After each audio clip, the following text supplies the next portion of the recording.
figuring out what the heck you want to do with your life. Woo! How do you do that? It has been a question that I have been exploring for quite some time as I have begun to evolve as an individual into something different than I was expecting. And so the projected career that I had thought that I wanted for myself turns out not to be exactly something that I want to do for the rest of my life. And in this video, I kind of want to share some perspective of how I've gone about this process because I've watched a ton of people talk about it online.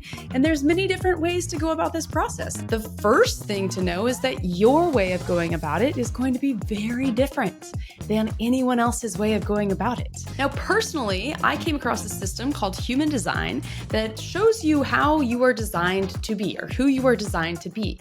It talks about your purpose in your life, how you show up, what kind of character or costume that you play in life, how you find your direction, and how you could potentially get pulled away from living your purpose. That really drew me in as I was kind of getting curious about what the next stage of my life is. And so I've really used this system, which is really the science of differentiation, to go about this exploration process. Holy moly, has it been a ride. Now, before I get into all that, which we will dive into, I want to introduce this concept of being the driver of your life, being in the driver's seat, holding the wheel, moving forward. This is a concept that I have heard people talk about in many different areas, but one of the most recent ones that I have seen is Mel Robbins. She has a free series about how to kind of figure out what you want to do in your life. So I found this series, I was diving into it, and I got stuck right when she started talking about how we are the drivers in our own life. And I think it's an interesting thing to unpack as you determine where you want to go in life. This concept of taking control of your life, taking over the wheel, is one that feels really good because it makes us feel like we are in control of our own lives, that we can make things happen in a certain way. It's also directly opposed to this system called human design that I was previously mentioning, where they talk about this idea of the passenger consciousness. I also want to tie it into another thing that came up in my childhood, which was being Christian and letting go of the wheel, like Jesus take the wheel, Carrie Underwood, right? Like this concept of like step out from behind the wheel because it's an illusion that you're in control of your life and you're really not. Well, this human design system takes it one step further in that it really tells you how to connect with your greater purpose in life. Some people, it's highly intuitive. Like you have kind of this whisper that's like, hey, don't go there. Don't do that. Oh, you should totally do this. Or that gut response of like, oh my gosh, yes. Like, I don't even know. My mind doesn't even have time to think about this being a yes, but this is a yes in my life. Or others that have to really like sleep on their emotions and really ride that emotional wave and not make spontaneous decisions so they don't regret things. We all are so different in how we make decisions, and this system really talks about that. This passenger consciousness concept is one that is really fascinating to look at when you are thinking about, okay, where am I going to go in life?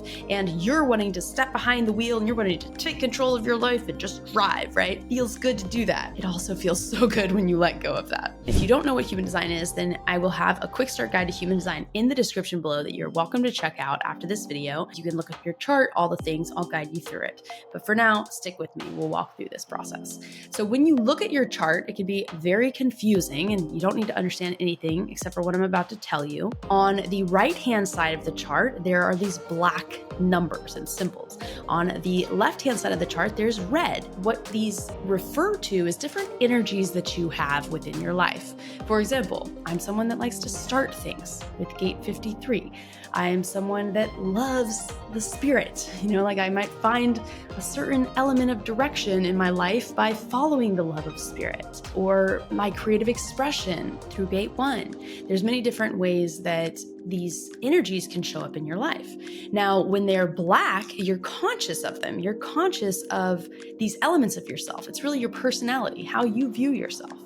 But if it's red, you're unconscious of it. Something that's operating behind you. Other people see it in you, but you can't really see it in yourself. And really, that's what's moving you forward in life. That's your body that is taking action, whether you know that you're taking action or not. If you imagine there is a vehicle The vehicle is your body. It's this design side of you. It's everything that's read within the chart that is operating. It's kind of like your blind spots in life. These things, your subconscious in a way, is moving your car forward, whether you like it or not. Then there is the personality side of it, which is the black side, which is the passenger who's sitting in the back seat, who can have many different opinions about things going right or wrong, or they can just relax and observe what is happening. So this concept of being the passenger is a really interesting one that is completely different from the masculine approach to figuring out what you want, setting goals,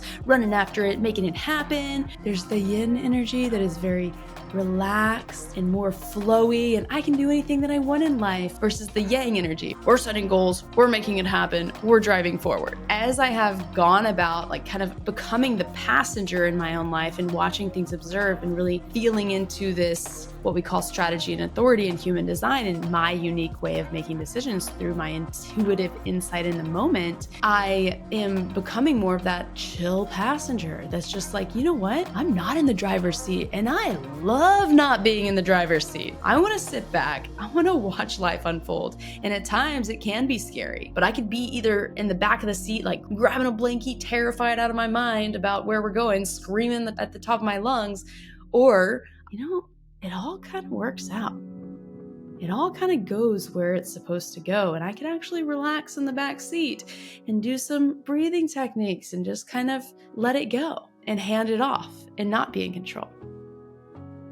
So I just want to present this idea to you of passenger consciousness to kind of sit with it and think about, what if I wasn't in control of my life? And what if I'm really just here to observe things unfolding and really listen to that inner authority that you have to guide you down that next path where, okay, it seems like this is what's in flow right now. Like, we're going to go this direction and we're going to do this thing. And your mind, letting go of that kind of chatter that is occurring. As you begin to do that, you really begin to tune into what's right for me. Not for my mom, for my dad, for my husband, for my siblings. What's right for me? That's where you're going to figure out what you want to do. It's by quieting the mind. It's by chilling out a little bit, beginning to sit back, start to observe what's happening in your environment. And it's really powerful. So if I got you curious about this human design system, you want to dive in more further from here, go ahead and check this video out next. And if you want just like a nerdy insight into other human design topics, then go ahead and watch this video next. Thanks for watching, and I'll see you in the next one.